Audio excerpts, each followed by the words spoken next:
calculations are correct, when this baby hits 88 miles per hour, you're gonna see some serious shit.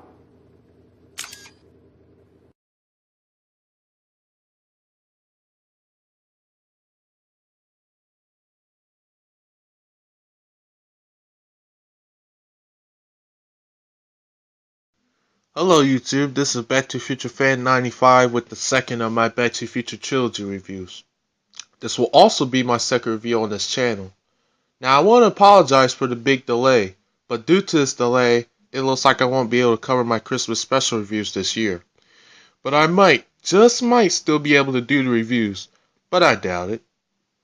But anyway, this is the review that I definitely want to get out of the way. I'll explain later in this video as to why. Now, on with the review. The beginning is a recap of the ending of the first film. Marty McFly, the protagonist of the last one, is visited by his girlfriend Jennifer when they are immediately interrupted by the sudden arrival of Doc in his upgraded time machine and demands that Marty and Jennifer come with him to the future to save their future kids. One thing leads to another. Marty eventually does so and also rescues Jennifer from her future family and go back to 1985. But it's not exactly like they remembered it to be.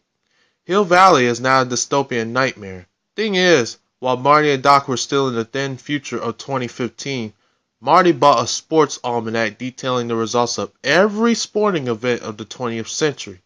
It gets in the hands of future Biff, who steals the time machine and goes back to the past and gives himself the almanac, which leads to Biff being a rich tycoon who's the leader of Hill Valley. Marty and Doc then must go back to 1955 and destroy the almanac while also trying to avoid undoing all the events of the first film. Now this movie was released 4 years after the first one. Michael J. Fox and Christopher Lloyd and the rest of the cast returned to reprise their roles, except Crispin Glover as George and Claudia Wells as Jennifer from the first film. George and Jennifer are replaced by Jeffrey Wiseman and Elizabeth Shue respectively. Now this movie is good, but it's not as good as the first movie.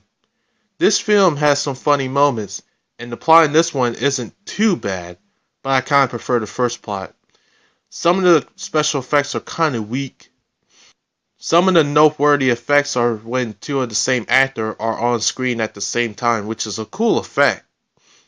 The acting performances are good, especially from Michael J. Fox and Christopher Lloyd, who steal the show yet again. That's not saying that the other performances are terrible. They do a good job. Michael J. Fox's performance as his daughter Marlene still to this day creeps me the fuck out every time I watch it, because it's so fucking strange and weird as shit. Another good thing I can say about this film is the effort the crew made at the end to make it look like the end of the first film. Overall, despite the plot, the creepy performance of Marlene, and the over-exaggerated predictions of 2015, this movie is still a solid sequel, but pales in comparison with the first film. Now, the reason why I wanted this review finished before this year is over is because the date that Marty and Doc traveled to in the movie, October 21st, 2015, also called Back to the Future Day, has passed. Now, I might do a retrospective video about Back to the Future where the topic will all be about the 2015 predictions and how far we come since the first and second film was first released. Of course, I will give my overall rating at the end of this review, as there is not much I can say about this movie.